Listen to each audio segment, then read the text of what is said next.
best life. So, welcome back to the podcast. I have shit to say. It's actually our first podcast with 2 guest speakers today. So I'll jump right in and we'll do introductions.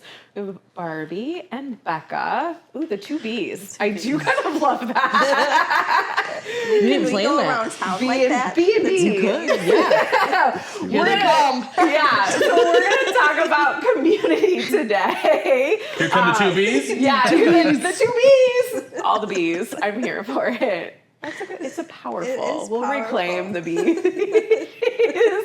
So I'll let you guys share a little bit about what you do in our community and who you are, and then we'll do a check-in question with everybody, including our producers. So, Barbie, you want to share a little bit? So I work for the city of Kankakee, and there's a huge title that comes with that, but that's not really important. Like what fancy. I love to do and what my job gets me, allows me to do, I actually love to do it, is just connect people with resources, whether it's businesses to the things that they need to operate, or it's just residents who need resources or services. And really, that's what I do, the actual applicability of it. It just has all these fancy words that come with it, but like the core of community. Yeah. So, and then on the side, you also empower bringing people together. There you go. Making connection. And then on the side, in what little free time I have, I love to help, especially women, build their community for themselves. Nice. So many times we, as women, think that we just need friends, but what are we missing from our lives? So I like to think of it as a little bit, it started like team building, oh, I need a self-help, a self-care team. Who are those people that I need around me to help take care of myself? And so then I realized, well, wait, all I'm doing is making friends and building these communities that are helping me, but then now I'm helping them. And we don't know how to do that anymore. So on the side, I get to meet with people and help them understand how to build their teams. I love that. And build their community. Nice. Yeah, it's pretty cool. It's very fun. cool. Well, thank you for joining us. Thank you. And then Becca. Hi, everyone. My name is Becca Parks, and what I do in the community is I work for Kankakee School District as overseeing their public and community relations. So I do all the communication for the school district of Kankakee, but then also help with events and building and connecting different resources, organizations with the school district.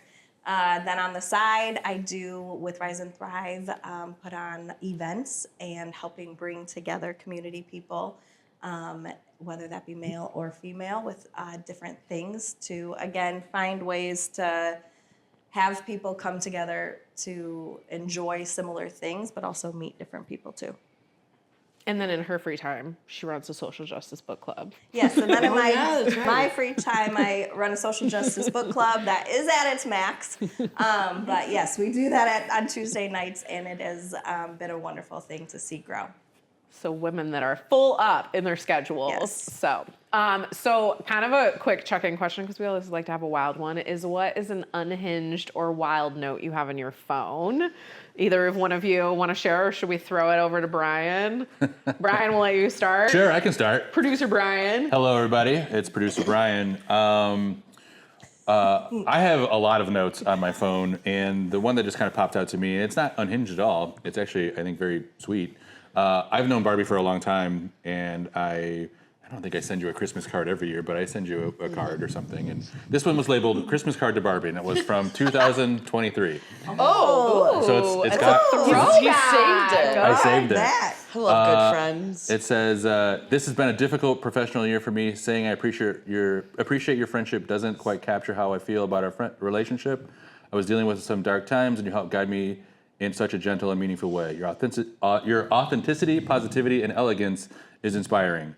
Every conversation we have, I leave feeling energized and exhilarated. Thanks for being a truly remarkable human being and even better friend. I look forward to many more great conversations. Cheers to the mindful new year.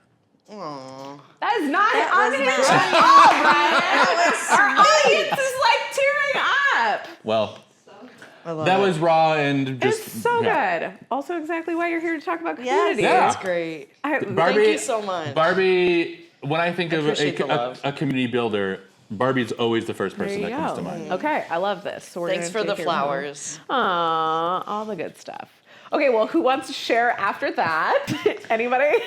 Well, I appreciate the kind note, Brian, but I have a note in here that is titled Mike for my husband. And it has all of his sizes. So his shoe size and shirt, pants size, the dress shirt neck size. That's very important if I'm going to buy a dress shirt. That is an important one. True. What boxer's size he is, and then that his favorite pants are Duluth and his favorite underwear is Duluth. So if I'm shopping for him, after 15 years, I still can't remember his size, so I can pull it up. I love it. So what happens if you come home with Fruit of the Looms? Is it just like, all right, what's going on? I wouldn't dare. I wouldn't dare do that. You wouldn't even come Not home. touching I've got to order from Duluth if I'm buying underwear. Okay, shout out Duluth. So, yeah, that was a little bit personal for all of you, but, Now you know what to get for But really Christmas. personal about Mike. just saying, but if you And want to what I sign hear him, is he's got a great wife that's shopping Yes. for him. I So- probably should do it more. Well. He shops for me more, but I should. This is. Now you. But Yeah. now, It's a but you're reminder. prepared for when Yeah. when it strikes you. But I always felt guilty. Like I would find something that I'd be like, I think he likes, and then I'm like, I have no idea. How do you not know? I'm pretty sure I don't know. Yeah. Okay, good. That makes me feel better no. because I was like, oh, so I keep it in my phone now. See, that's smart though. You got Yeah. this. That is smart. You got that. I love it. Okay. Mine is silly. And I also am a mom of 3 small children, 2, Look 4, at this. 6. it's so So good. I have no clue who did this. It was one of my 3. This is not me, but there's like I wish it was Can you describe it? Can you describe it? there's like a capital bold size R with like a I under it, and then somehow they went down a little bit and did a dot in the middle, and then there's yellow It's an scribble. abstract. It's very abstract. I don't even know how. Like I couldn't pull up a blank note and do this, so I don't know how they did it. You should but like print it and try selling it for I like should. $500. We'll put it in the show notes. okay. No, I'm here for that. Maybe people could fill in like a connect the dots. Yeah, I don't know. I do There are appreciate. show notes for this. Can we put a link in there for Duluth and then Yes! like Mike's Yes, and Mike's Mike's wish Mike's list? wish list to be set. We can totally make an Amazon Perfect. wish list. I'm here for that. This is great. Mike's gonna be getting random This pairs is of underwear real from people. community right here. Get the You're like, Bradley I need Merritt that. some underwear. Mackenzie, producer Mackenzie, are you ready to share an unhinged note? Yes. We went from sweet to unhinged, so This is like Go back. Oh yes, I don't really need that. you just shout. Thank you. Yeah, 4 bullet points. Cervical check? Question mark. Membrane sweep? Question mark. Head down? Question mark. Blood pressure? Question mark. That's These it. are all important. These You are get important in your Pretty stage. sure it's from my last OB appointment. Given context for when the baby's due, so yes. So by the time you all are listening to this podcast, Mackenzie will have a little Yes, one already yes. running around at home because she's due any second. Could even be happening on the podcast today. Today. Who We're knows? ready. Who knows? We got the gloves. Mine is not unhinged, but I have a wild note that just says less civility, more vulnerability, which feels a little bit exactly like how I feel about community is let's stop being civil, let's stop being nice, let's start being real with each other. Yeah. So I don't know. I want that on a shirt, I think is what I texted to think Mackenzie so. at some point. So, maybe if I get my act together and make some merch for this, it'll happen. We have a So- lot of shirts we want to do. Yeah, but the problem is I think that somebody's pregnant brain over there has been forgetting to write them down, or she's written them down in like 15 different places. So So when we're celebrating 5 years of this podcast, we'll just redo. we're just gonna read the notebook that Sponsorship with Mackenzie's Duluth. keeping. We just need a Duluth will make them for us. We should just hang up Duluth underwear. This is gonna be great. If you're still watching at this point, we'll get into the topic now. It's like, see, we just need to laugh and This is enjoy. not a Duluth. This is not a Duluth ad. At least it Not won't yet. be. This episode was not sponsored by. You know what, though? Everything includes shit on this podcast. There's a lot of shit that happens in this community. And if you don't have the right underwear to collect the shit, then you're in deep trouble. So, You gotta feel again, comfortable. Full back circle. to you, Duluth. Full Also, circle. if you're going to talk about vulnerability and being authentic, you have to be comfortable. in the shit? And if you don't have the right underwear, then It's true. you're going to be that's distracted. true. You were being nice about it. I was just thinking. I will say, I was just thinking about pooping pants, and I I will also share that this week I did get a phone call that was pretty unhinged. One of my therapists called to let me know that somebody had decimated our bathroom here, like smeared shit everywhere. They were having a bad day. They were, and bless my husband, he came and cleaned it up. Shout out to God TJ bless. and Nice. Mr. Clean. But he then proceeded to come home and let me know, I think I know what happened. I think they had already shit themselves, and then they tried to clean it up and used a whole bottle of soap. So we're not sure who it was, but sometimes mental health happens. brings the shit out I worked at- physically and mentally. Mental health you or Jamba always- Juice, because I worked at Jamba Juice Yeah. and often had to clean that up in the bathroom. There you go. We're just So, shouting out a some lot of wheatgrass people that really does made that. people sponsor us. This was not on my list of things I thought we would talk about today. I'm sorry. I really didn't give you any forewarning. No, this is, I mean, I worked at Target and had to clean up shit too. You're so. like, It's true. she's part of the I just other didn't think it would duties. happen at a private practice. So, Yes, you yes. know, I That's mean, the most shocking, probably, about it. I mean, it wasn't shocking to me, and my therapist was like, "You took that in such stride," and I was like, "It's not the first time I've had a phone call like this in private practice." I did have a client at one point that was constipated and he was like 4, and he would only feel safe and calm, and he would spend 20 minutes of our session pooping every week. Wow. So you know, Hey. there's a lot of shit that goes into things. So on that note. Literal. Let's maybe start by defining community. You kind of started to define community a little bit, but when you think about community, like what does that mean? yeah, for me, because when I started on the journey of trying to understand what my community was, I was taking the word team as an approach. Like, how do I find those people that can help me with a goal that I had? And it literally started out professionally. Oh, so you're thinking more like networking. Yeah, and like okay. And then it translated into like, wait, I'm just building a community of people. Like, and now we're helping each other. And now I have people who wouldn't normally connect with each other, who are meeting each other because I'm doing 'Cause you're all of this work. connecting. Yeah. Okay. And so I started that whole process of, I need a team at work who's going to help me achieve this strategic plan that we have. And so I was like, gosh, who has the talent, the skills that I don't have that's going to help me do that, because I can't do this alone. And that whole process then set me down the path of the personal side. And the personal side was, I need help taking care of myself. Like, That's so I don't know how to manage all the stress all the time. Who are the people around me that can help me with this now? And then who am I missing? Like, who don't I know? And I need to go make friends with all these people. But also curiosity of like, what are other people doing? Like, how are they taking care of themselves? And it just opened the door for like all of these people to come into my life. And then I just realized, oh my gosh, like, this is community. We're helping each other. We're taking care of each other. They know what my goals are, what I'm trying to do. They're out here every day. They meet somebody else and they're like, oh my gosh, Barbie's trying to, find the best, hairdresser.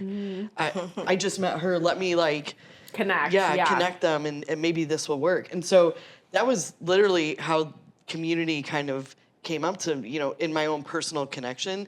And in work, I'm doing it every day, just it's part of the job, community development. You're right. You're like, what are you doing? But when I started doing it personally and realizing, oh my gosh, people don't know their neighbors. Like, people aren't connecting with people that they are passing every Proximity day. with. So how do we get them to take that sense of curiosity for themselves in their own neighborhoods? And I don't have all the answers to that. That's like, I don't think we're supposed to have all the answers. No. Just an I'm FYI. like, and I don't know, exactly how else to do that other than to create opportunities for people to get out and meet each other. And so I think that's where community outreach becomes important for the city side, all the events that the city does for people. One of the things we talk about in my work is the third space. We have work and we have home. Where's the third space so that we can build community with each other? What does that look like? So third spaces is a big kind of, reflection point for me in the work world. And so I feel like I'm always defining community differently based on what goal I'm trying to accomplish, whether it be professional or personal. And then you just think about the people and how you can build a good group of people around you to help you with that. So that's kind of how I break it down to try to have the action behind it of what I'm going to do, who I'm looking for, some purpose. Yeah. So, yeah, I mean, that's Barbie's community. That's Barbie's community. I love that. Becca, do you want to share? Becca, the other bee. The other bee. Passing it off. The connecting was what I was thinking about with work. So like I've always done jobs here in Kankakee that what my job was to connect, like connect resources, connect organizations, all of those things. And then on a personal note, when I think of community, I think of showing up. So like the purpose of starting the book club was when my husband and I first started here, we didn't have kids. And we would try different ways to build community, but there are so many people here in our community that we live in that were born and raised here and still have their friends from their high school and are their always family and they're not always the most like, hey, you want to join us type of thing. No knock to anybody. But needless to say, we were kind of struggling in that sense. And so then we did move to a different neighborhood. And in that time, there was more people our age and families, and we had kids. And I've always, as in our marriage, we've always had a passion for racial justice because we see there's a lot of disparities and lack of education in our own community. And so that's when I was like, well, if I'm to build a community, I want to kind of build it, not like for us to all think the same, but feel comfortable to have hard conversations about something that matters to me. And so I did just invite people that have always like just showed up in a sense in my life. And so that is kind of when I think of like community of my own personal, I think of the people who always show up when it's hard, when I can be vulnerable, all of that. And that's where I think sometimes the example I give is like in college when you're living all together, you kind of are doing a ton of stuff. It's very easy to have a community, but it's always more easy to be vulnerable because you're also living with everybody. And then you move and you're all separate and then you like lose that vulnerability and then you're not able to connect the same, but we still need to be vulnerable in order to build community. And so I think that it's important to be able to show up for people, and in order for somebody to show up, you kind of got to be honest about like what you need them for. Those are like my thoughts about community right now. As we do get older, we have to be more intentional. Yeah. And it has to become a habit. Do we? Yeah, because we can isolate really quickly. Totally. Yes. And then you lose community. Yeah.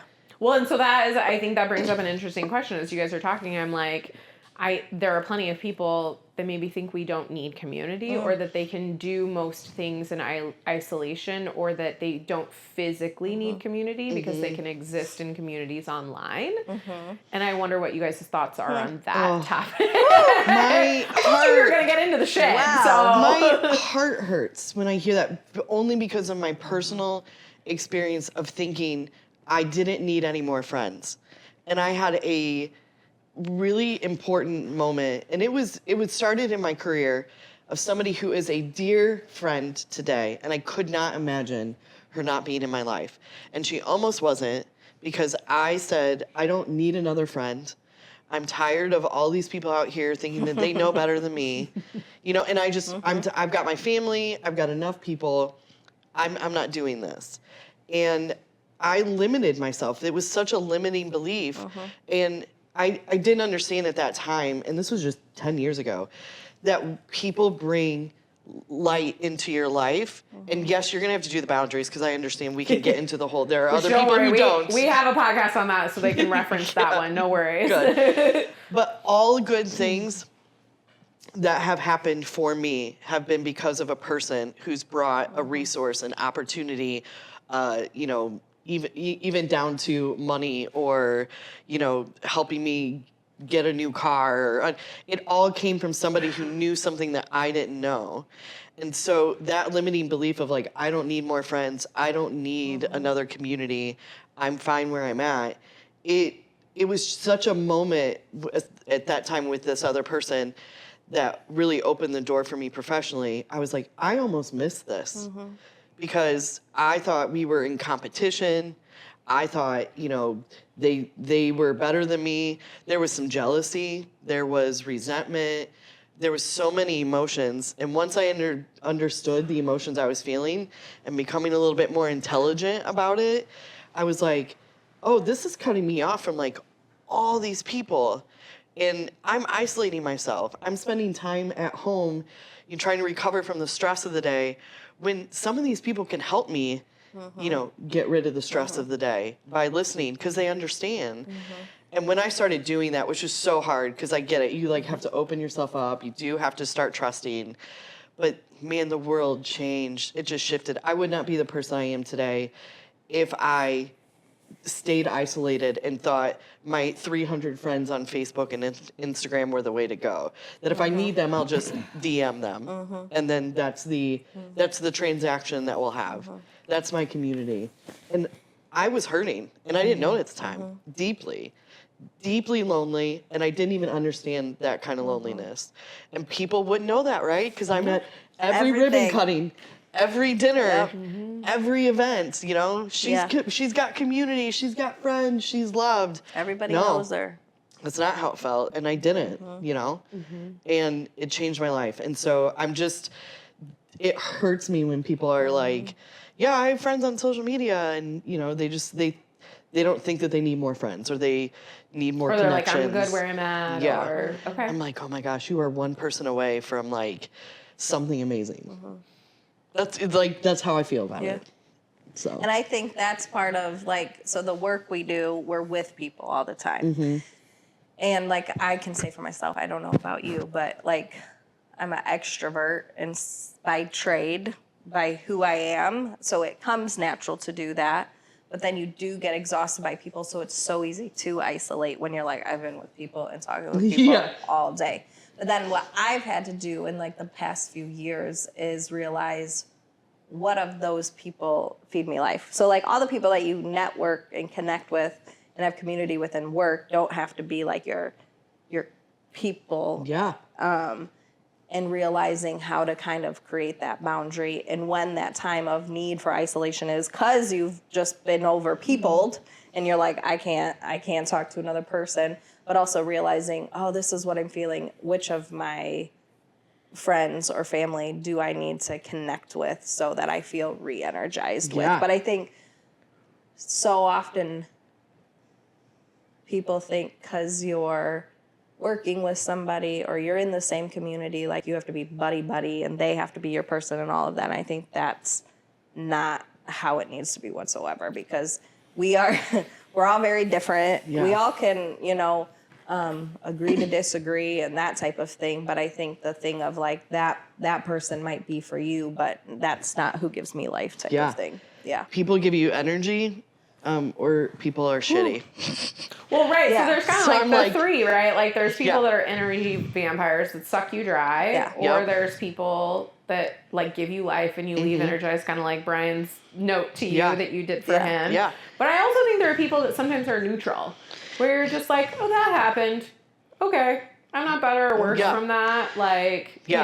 Those people don't really bother me too much. It's not one way or another. It's not like, oh, I can't wait till I see him again. But it's also not like, oh, I just cannot be around them ever again. And I think we can also each be those things for different people in our lives. Totally. Different spaces too. Yeah. And different times. Yeah. I could be an energy suck 100% for people sometimes. I'm sure there are people in this world who are see me coming and they're like, no, bye. No, turn around. I think that's interesting too, is you brought up being extroverted. You both, my two B's here on the couch, are very extroverted, right? And so what are your thoughts about community and somebody who is more introverted? Because I would say I'm much more introverted and I keep a smaller circle than what you guys are talking about. Yeah. I think it's funny when I think of book club, I would say, maybe Brian, you could speak. I don't know. Brian's not in my book club. It is all women.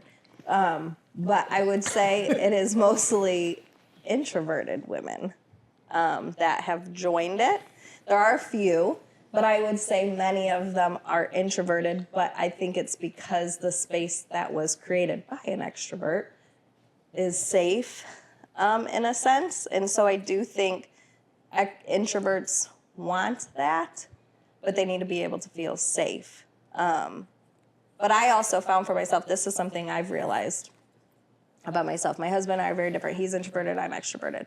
I have now come to a point where, like, if I have to go to a large gathering and I don't know anybody else, I don't do well. Like, I'm not like, hi, my name's Becca, this is what I do. Like, all that. That is not who I am. If I'm leading that event, I will do that type of thing. Like you have a purpose. I have a purpose. But if not, where it's funny, where he's an introvert and he'll walk into that setting and he'll be like, hi, and say, like, he becomes the extra. And I'm just like, this is such a strange thing as I've gotten older and realizing, like, when we feel comfortable to be an extrovert, when we feel comfortable to be an introvert, that type of thing. But what I've noticed about the people that I love who are introverts, when I see them come more into, like, community and live and all of that, it's when they feel safe, definitely, and feel comfortable. And maybe that's, like, for me in those settings, I don't feel safe and comfortable, and maybe that's why I kind of clam up. I'm not necessarily sure. Yeah. I try to tell introverted people around me, because sometimes I do get asked, like, what do you do? How do you do? Is to make a plan in your head a little bit. So if you know you're going to go to an event and you're already feeling the anxiety and the fear of it, right? Like, I don't want to put myself out there. I don't know how to introduce myself. To make a plan, have a couple of those stock questions in your back pocket. So when you find yourself in that moment, you've already got it memorized. So, like, hey, what book are you reading? Just something to start the conversation that they're talking, so that maybe you can get comfortable in listening, and then realize, oh, I can connect with this person on something, or, whatever. But to try to make a little bit of a plan in your head. It's never going to go exactly the way that you do plan it, but also maybe have a purpose of, I'm going into this, or I know I'm going to be in a new space with new people. I want to just talk to two people. And maybe that's kind of the goal in your head. And so then you kind of go into it with, okay, I'm going to work up enough courage to do this one or two things, and then we'll see what happens. And if you leave after that, I mean, like, you put yourself out there and you tried and you did something new, and you kind of, dipped your toe in something. But I personally script a lot, because in the places I get to go and in the community building, I'm going to come up across people that I don't know their culture, or I don't know they're bringing some experience that I can't relate to. So because that has been more and more in my career, I kind of try to prepare some things in my head, so that when I immediately go, like, oh, I don't know what they're referencing, like, I don't understand. I used to get frozen in a conversation and then just felt like, well, I made an idiot of myself. And now, because of just kind of planning ahead and having some script in my mind of, like, hey, when that comes up, I'm just going to own that I don't know. And I'm just going to say things like, hey, can you explain that to me a little bit more? I don't know what that is. Because I needed to get comfortable. At the time, it was like looking like a fool, like, oh, I don't want to look like a fool. But I needed to get comfortable with saying that, so that I could just be a little bit more vulnerable and opening to, like, meeting new people who are not like me at all. Well, it sounds like being able to be like, I might be the only one here that thinks I'm supposed to know everything. Yeah. I don't.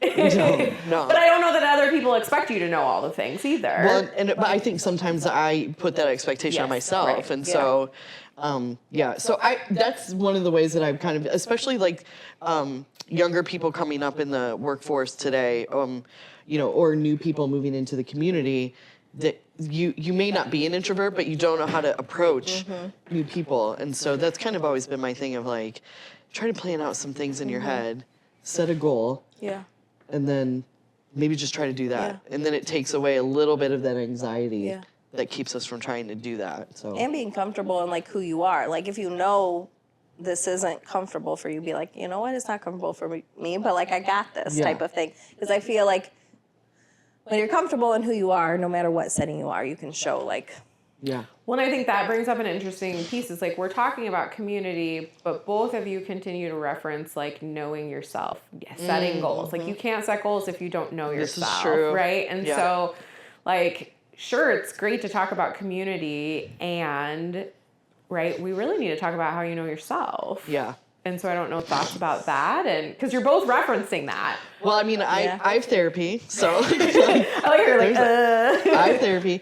But emotional. Welcome. We all do. Yes. We all need it. We all need it. Talk to somebody every week. Same. So for me, it was emotional intelligence, knowing what I'm feeling. I was 40 years old when I got handed a copy of the emotion wheel, and I was like, wait, there's more than 5? Yeah, do you know how many there actually are? I don't know. I haven't Any counted guess? all around the wheel. Like what, 54 or something? 100 and So close. No? Okay. Do you know 60? Brian Can or you tell that the Mackenzie? emotion wheel's on my desk every day? Feel like, I what am don't even have a guess. So there's slightly a little bit more. Shout out to Mark Brackett from the Yale Institute, but there's 52 emotions. 52. Look at you. And you're so close. I That feel was like great. high five. Nice. Therapy. Yeah, no, for sure. And we can link this in the show notes too. There's a great app called How We Feel that's free. That means it'll show you, breaks emotions down into like unpleasant or pleasant and high energy and low energy, and it'll give you Oh my definitions. gosh, this is my Have science. you seen No, that? and I'm geeked. It's really great. It's free. It like the Yale Institute for Emotional Intelligence is doing research on it all the time, and so it'll collect the data on the emotions, who you're with when you feel the emotions, where you're at. Oh my God, this is life Yeah, changing. and then it will also offer you some videos and some like coping strategies What to to use. do. So it's a game changer. I highly recommend it for everybody, and it doesn't cost anything. I'm And it's, so stoked. see, there you go. You're gonna leave here and download it. You're gonna be like downloading it right now. It's really I should download it right now. You should. But Here, I'll show you. So it's We're doing it's a cute little heart. It looks like this.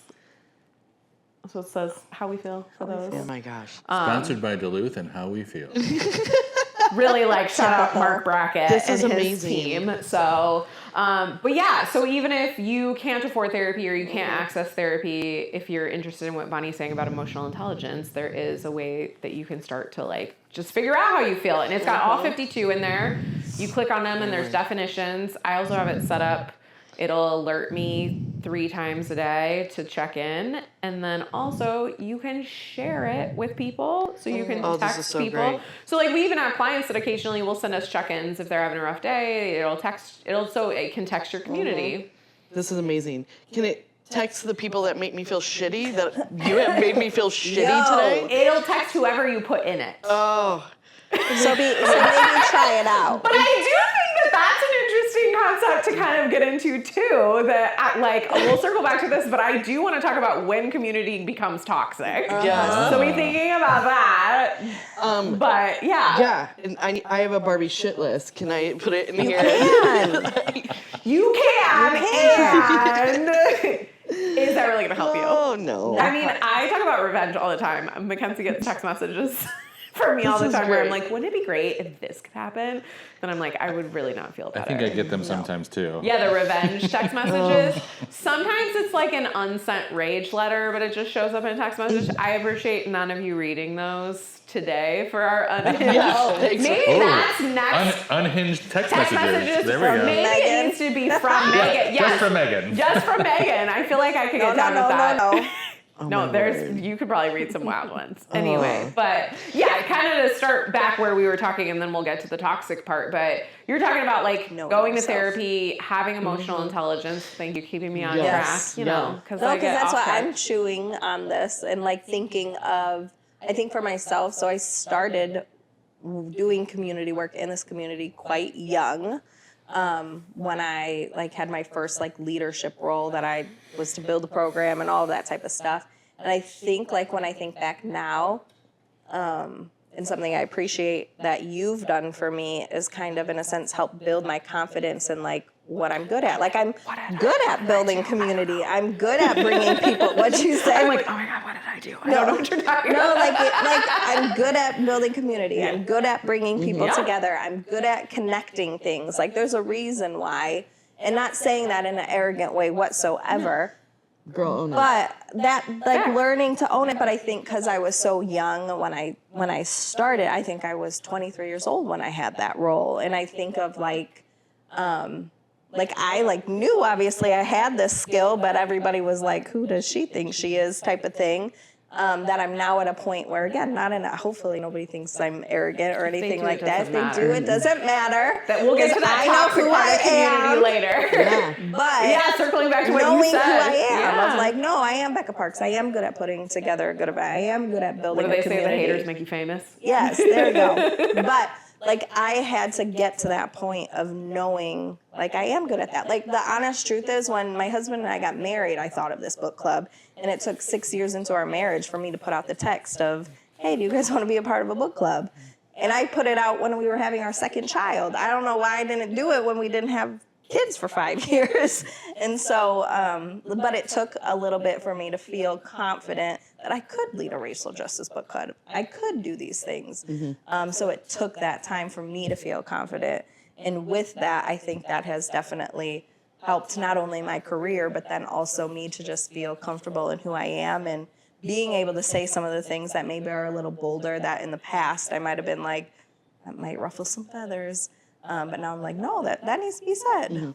But that doesn't mean, right, that you didn't do anything for 6 years. Correct, That means correct. that you were building community to make yourself feel Correct. safe to be able to Correct, do that. correct. I think sometimes we talk about, like, oh, I didn't do it until, or I didn't arrive until, Yeah. or this thing didn't happen. And it's kind of like, you know, in school we talk about procrastination, and I always am like, well, we're not procrastinating. We're just working it through in our mind.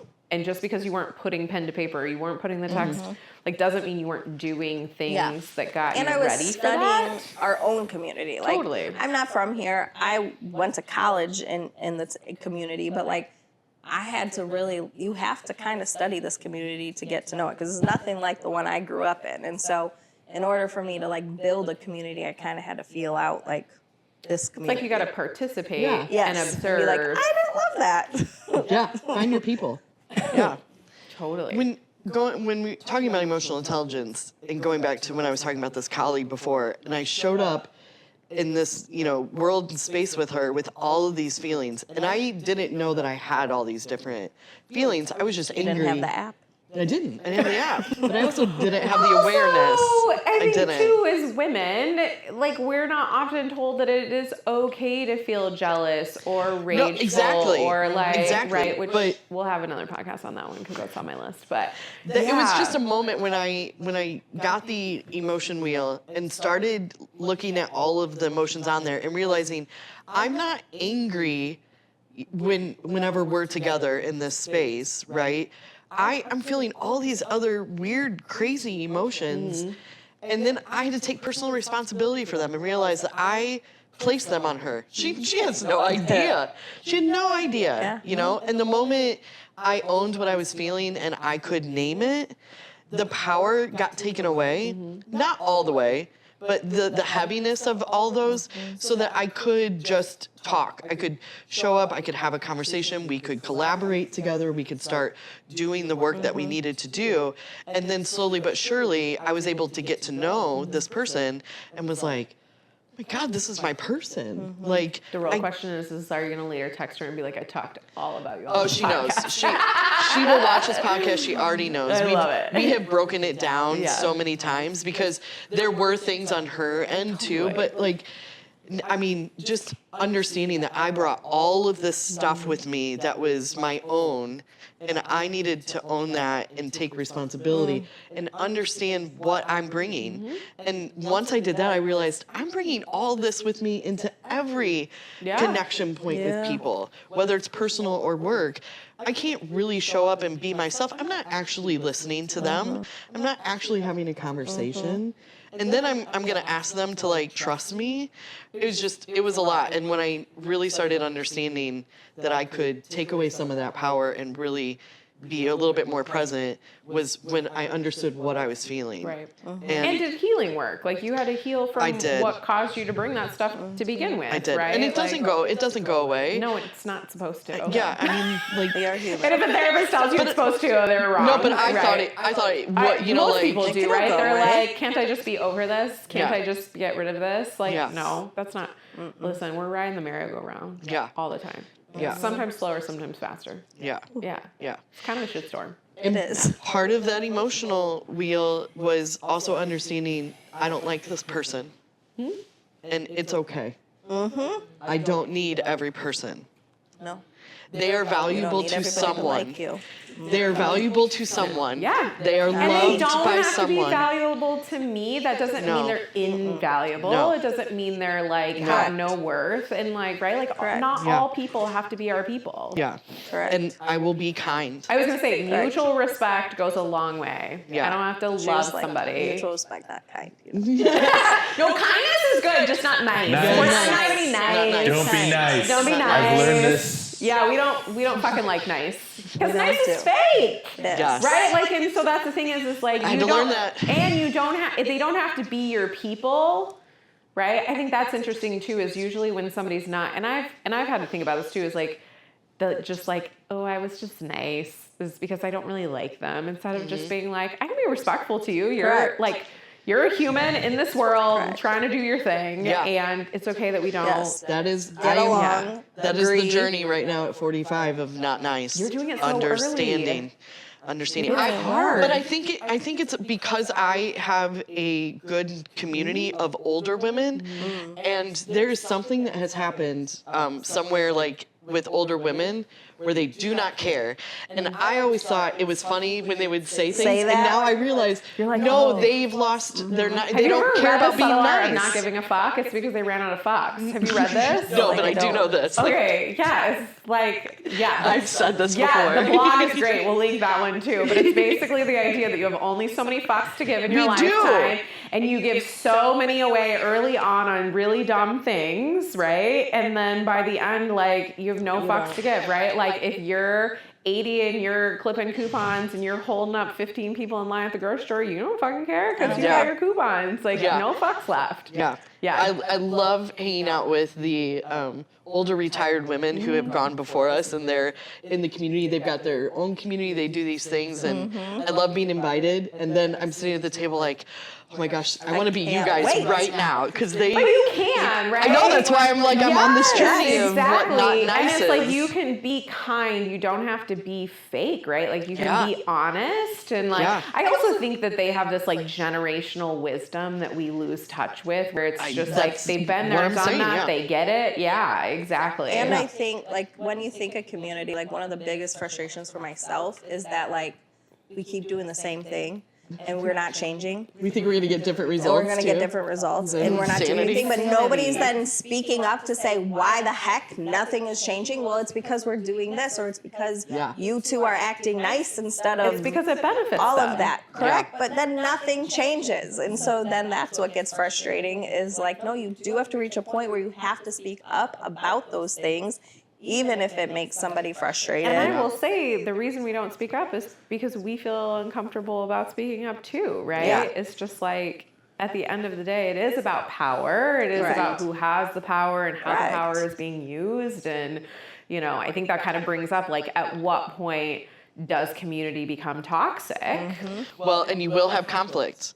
You What? Yes. you will have conflict when you're building community. Of course. You're not always going to agree with people. Newsflash, I'm pretty sure we're supposed to always have conflict. I think so too. Right, like the definition is really just like tension and release, Yes. right? Like it's not like Yeah. I'm gonna like take my earrings out, put my hair up, and like bitch slap you, right? Yeah. Although it can be that, It it can doesn't be that. need to That's be. an option. Doesn't Yeah. need to be physical violence or you know like. Yeah, and we I will- said we were going to talk about this, but I do think that we live in a world where there's so much more aggressive violence. We have Yes. so much more school shootings. We have so many more deaths, suicide, homicide. Because we don't know how to. because we don't have emotional intelligence and we don't know how to address shit before it gets really terrible. And then we think like, oh, we should have known. We did know. Yeah. We all fucking knew. Like we all fucking knew that this was not okay. Yes. And we all just kept being like, it'll be fine. It'll be somebody else. I think that it'll be somebody else's problem is a really interesting thing in community too. Of like, I don't have to address it because someone else will. Yeah, the superhero's gonna come in and save us all. We don't live in Marvel or DC. It's sorry. It's a thing. But Have you watched The Boys? Have you watched that on Amazon? No. Okay, again, I shouldn't be shouting all this stuff, but it's like basically superheroes that are kind of like Who are all emotionally inept. Oh, is this The Boys? Yes, The Boy. Okay, yes. And they're just horrible humans, and they like kill people to save real the one. or fake? It's fake. Oh, okay. Again, I shouldn't be shouting out all these things that we have all no these links in concept the for. podcast. Shout out Amazon Prime, Prime Video. But it is this idea that like a hero can be just as toxic, right? Yeah. And like, you know, and Yeah. I think so. I mean, it's again just like that codependent idea is like, be the hero of your own story. Like nobody needs to be your hero. You don't need to be saved by anybody. Like do your fucking work. Yeah. So the emotional intelligence piece is what helped me deal with conflict. Instead of running from it or like dreading it, and I'll always have anxiety around conflict. So, but being able to go, hey, the tone of your voice, I'm not sure if you mean anger, but that's what I'm getting. Or, you know, like being able to just kind of say those things helped me just be able to call some stuff out as it's happening. And then a couple of years ago, I had some really great communication training where the speaker was like, so you need to just focus on feeling, behavior, and how it impacted you.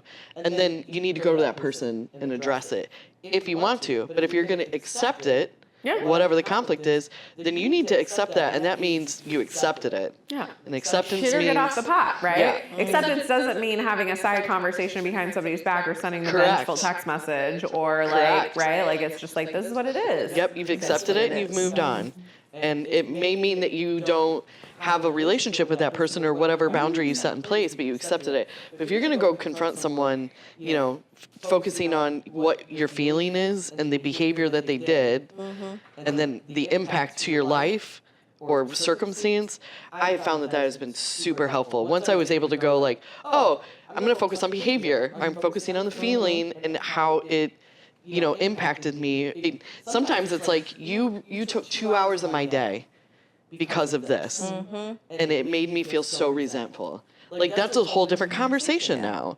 And I would say the added caveat to that is if you are confronting somebody, it cannot be with the goal to change their behavior. Yeah. Right. You can't control them. Correct. Yeah, We don't control other people's feelings. Correct. We don't control their behaviors. We don't control, right? And depending on if they are emotionally intelligent or able to receive feedback or in a decent or bad place, right? Like you could go to them and say all that and they could be like, yeah, go fuck yourself. I'm going to do it again tomorrow. Yeah. Like, I don't care. And what's funny about these moments of confrontation that I've actively like went and did, I have found out more information that I wasn't aware of that was going on in the moment that I was like, oh, well, hey, next time can we just talk about it all? Like everything that led up to that, because I could have helped, but I didn't know that. I didn't know that your dog's sick and you know you're trying to figure out how you're going to get to the vet and blah blah blah. Like, oh my gosh, that's so much heavier than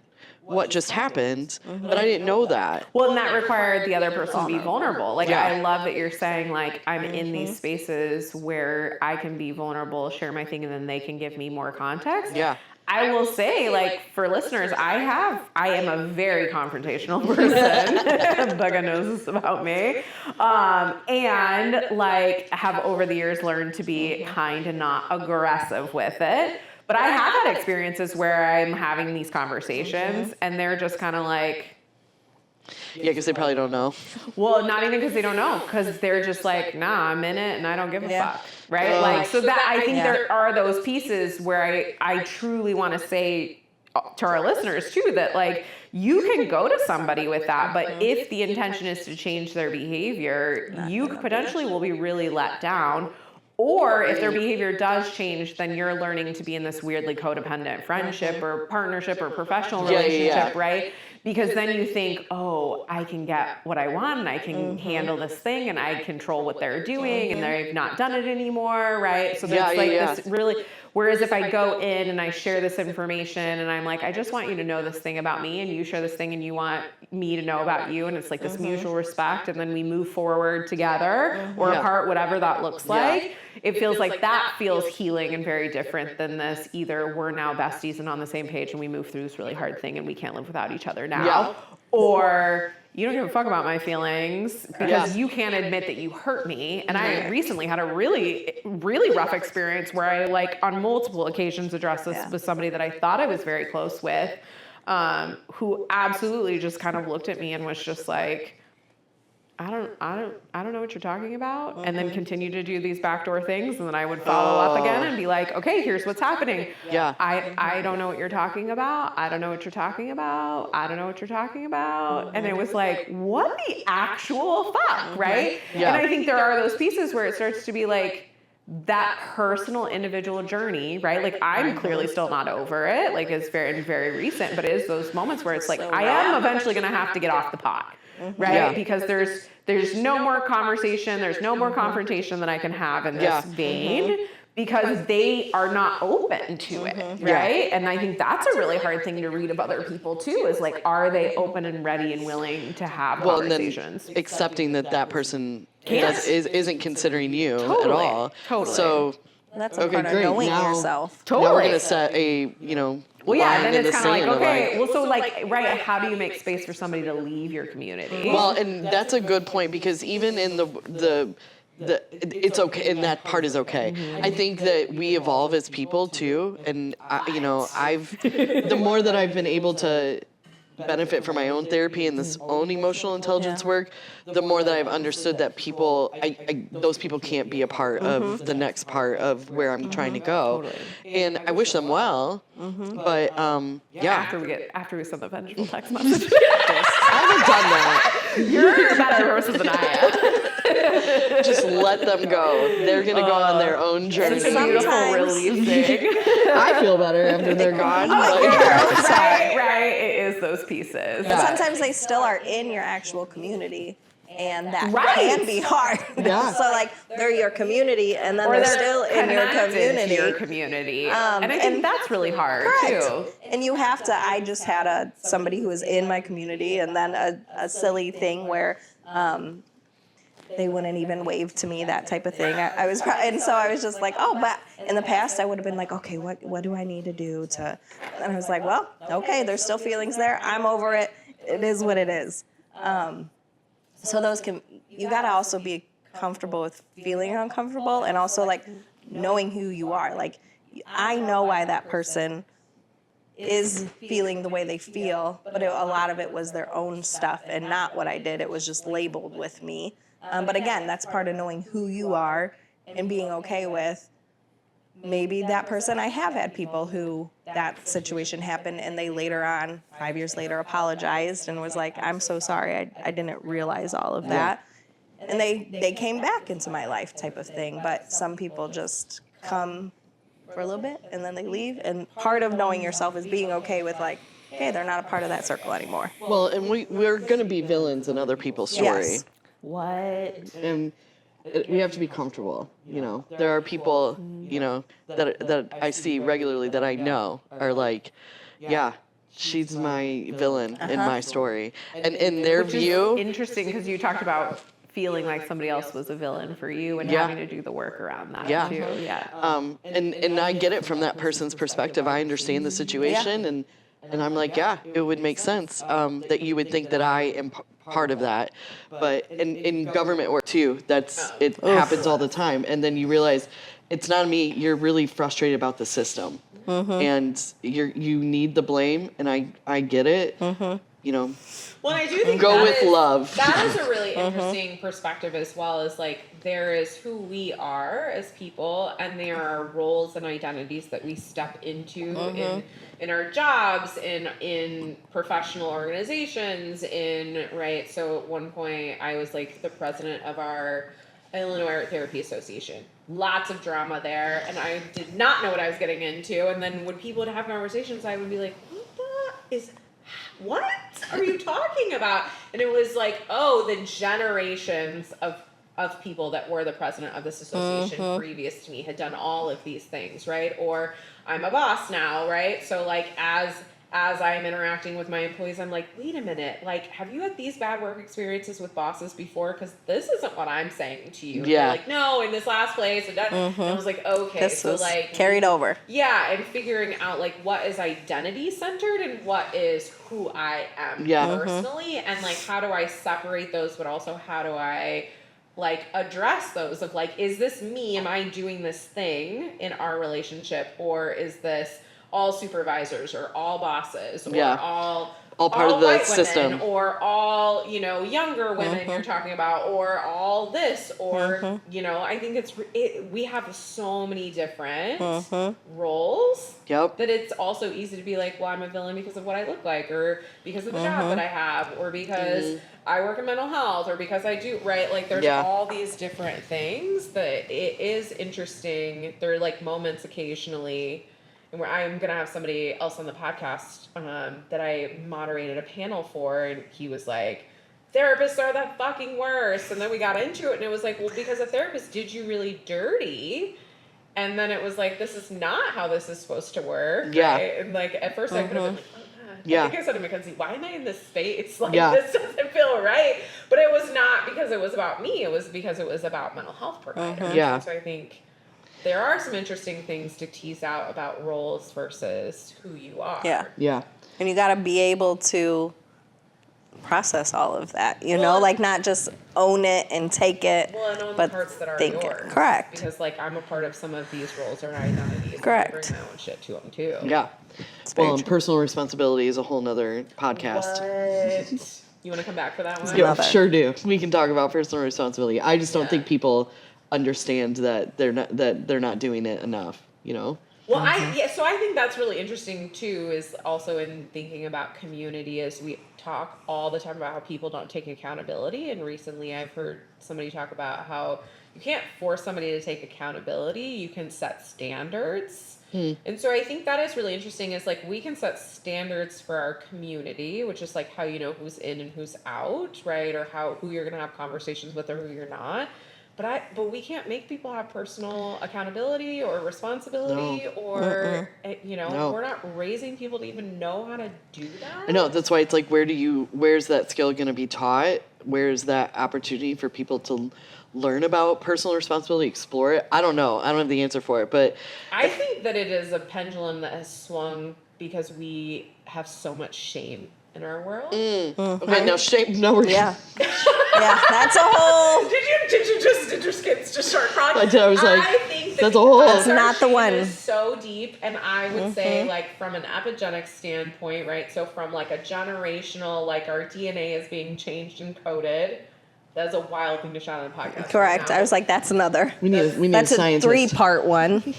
But I would say like shame has grown, right? And Brene Brown talks about how Yeah, I was like, grows we in need. Can we get secret. Brene on the phone right now? Right now. I would love if she cared any ounce about my podcast. Goals. But I'm here for that. But I think there is this piece that like the deeper the shame gets, the darker the pit, the bigger the hole, right? The less responsibility I can take because it's so hurtful down there. Yeah. And I can have a gracious assumption that like we have no personal responsibility, and I wouldn't say none. I would say little to none, because it's so harmful to us. Yes. Like it feels like a little evolutionary is like, you know, Yeah. kind of like why narcissists really feel like total garbage about themselves, but like need to be On the outside, appear. Yeah. Is like it's a defense mechanism, right? Like if I don't heavy. take responsibility, and I think there's a difference between responsibility and accountability, and also kind of knowing where the line is, and also only owning your shit. Which is like I just did a podcast with one of our therapists, Brittany, on self-compassion work. And I think that's where it starts, right? Yeah. It's like we learn and we grow on how how to have self-compassion. Because if I can have self-compassion, I can have personal responsibility. Yeah, how we talk to ourselves, you know? Well, and with kindness, right? Yeah, Not with the like abusive gaslighting. Correct. You're such a POS, like. Yeah. So. Yeah. I get that. So in my work brain of community, building community, you know, we'll have public meetings or we'll be in neighborhoods, we'll do all these things, and you'll get people that will show up and, you know, they're bringing in that anger, their frustration, and, you know, whatever topic you were there to talk about. You're like the Leslie Knope. Yes. Parks and Rec. Yes. But they'll come in with the most random things and they're so passionate about it. And I always have to remind myself, like, first of all, they've been talking about this for years. Nobody's listened to them, so I need to listen. How is this relevant? The other residents or the other people in that neighborhood are looking at them like, here we go again. Like, you know, whatever the topic is. And so, you know, just trying to understand that some of these individuals, by the end of a conversation, are always like, well, I didn't know I could get that done myself, or, you know, I didn't know. And I'm like, yes, you can. Like, we're constantly waiting for somebody else to do it, and then we don't realize that we do have a responsibility too in our own community to show up and to do these things too, and it does impact your neighbors around you, and but you're waiting for somebody else to like come in and do it for you. And I think part of that is with shame is also like not feeling the power that you have in any of this. And you can, you know, work to build your community around you to make some of that change. And so in the work mind, that's what I want residents to feel is organize yourselves. If you want new streetlights in your neighborhood because, you know, you think that Make it safer. this is, or, like, you know, what, yeah, like, you know, it's easier for somebody like me to find funding for a group of 50 residents in a 3-block radius who are organized and say, this is what we want. These are the type of lights we're looking at. We think if we place them here, like, well, that That's just bringing together community. Yeah, that and just it's took such a like foreign concept. Yeah, it's like just took 2 years off of my life, you know, my life to be able to like go, hey guys, we've got 50 residents that really want to see this done. Like, man, I'll hustle my butt off to try to see if we can get funding for that, you know. And I know that people are like, well, the government should just be doing this for us. Well, there's 25,000 people, and there's, you know, we're humans. There's like 9 of us in my department, you know, and like, how do we get everywhere? And so, you know, trying to build that community is also empowering people to understand that, hey, you can play a role in this too. And if we have some ownership of it, and you do feel like you have some power, I've watched people kind of change a little bit and go, oh, wait, I just built community and I made new friends. Like, I got something done. Yeah, I didn't know It wasn't. Well, and it sounds like kind of circling back to where you started when you were like, my role is really about connecting people. Yeah, it's about connecting. Showing them what they have and what they need and figuring out how to do the things. Yeah. Because it's like, you don't know what you don't know until you know. Yeah, and let me deal with the tough systems.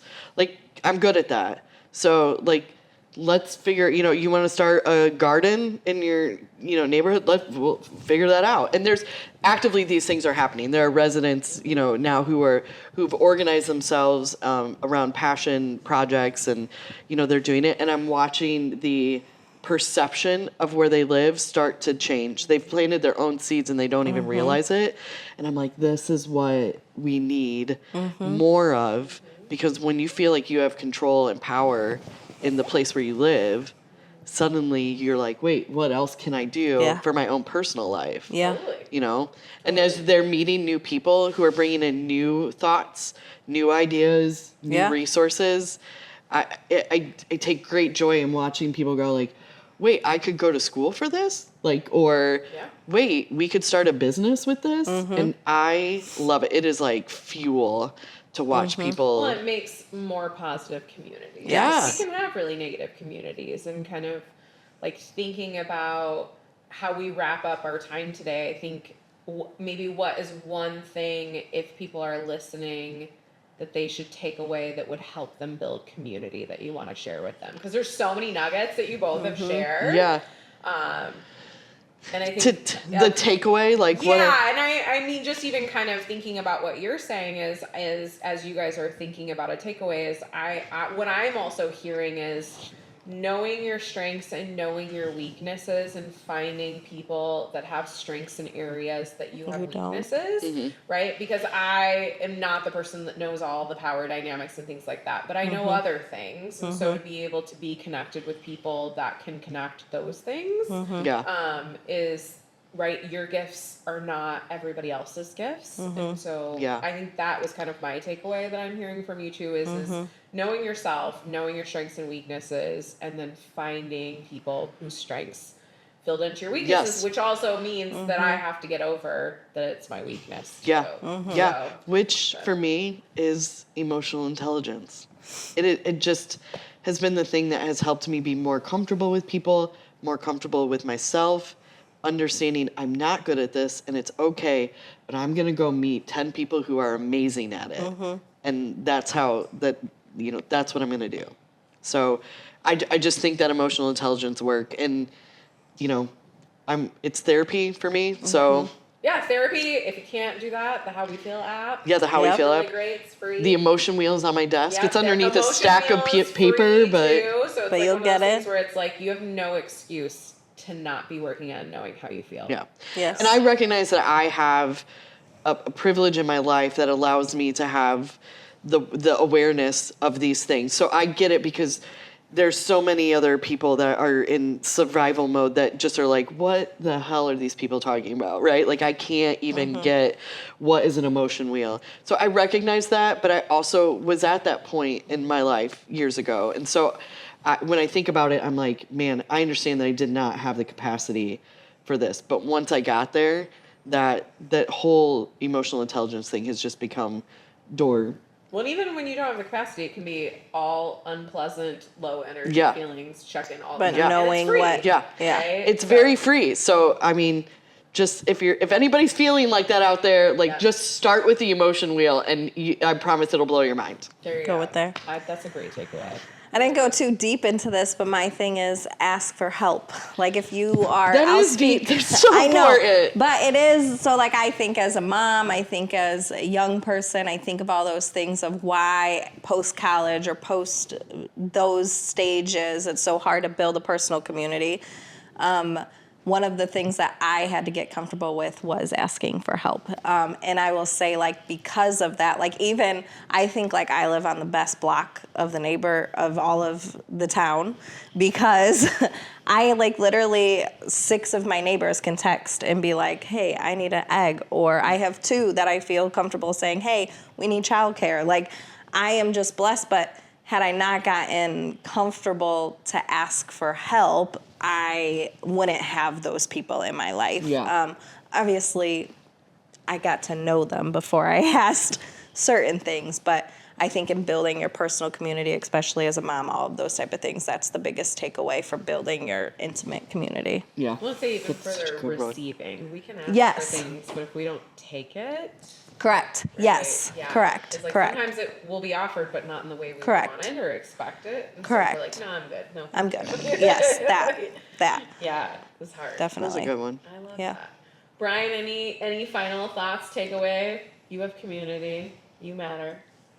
I'm just absorbing all this. You're just This was great. vibing. This You're was vibing in the back. So good. Such a wonderful, just wonderful collection of people that I truly admire and respect. So I love it. I didn't tell you I was Nice. going to shout you out at the end, but Thanks, Brian. I said I didn't say I was going to shout you out at the end, but I figured I'd check in. But I appreciate that. But no, this was a wonderful conversation. Thank you. appreciate that. Well, if you have shit in your pants at any point, use Duluth underwear. Duluth underwear. Bring it full circle, but figure out how to build your communities. And thank you for joining us.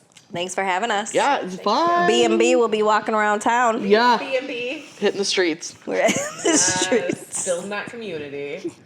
It's great stuff. Okay, how long do you think that was?